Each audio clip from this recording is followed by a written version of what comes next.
Hi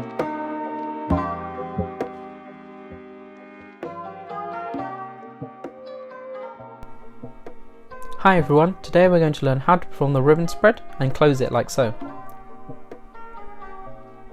Begin in end grip and move your index finger to the long edge. Take away your non-dominant hand and place the cards onto the surface and then apply pressure downwards.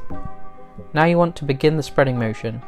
Do this by moving your hand to the right, applying pressure all the way. As you do this, the index finger will roll upwards, allowing each card to come off the bottom one by one. Begin with the index finger bent and the tip of the top part contacting the edge of the cards. Then as you perform the spread, extend the index finger gradually until it is fully extended at the end of the move. Maintain pressure downwards at all times. At the same time, you also want to do this with all your fingers and your thumb as you perform the move, with the exception that the thumb rotates instead of extending. To close the move, you can simply scoop up the cards by pushing the cards along the long edge using the non-dominant hand's middle, index and pinky fingers, and scoop them into the dominant hand into end grip.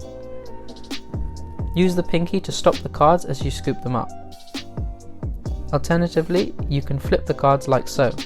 To do this, you need to get your fingers underneath the bottom card's long edge. If you're using a cushion close-up pad, press down onto the pad and slide your finger underneath. If you're on a hard surface, you can place your thumb on top of the cards as such and apply pressure downwards.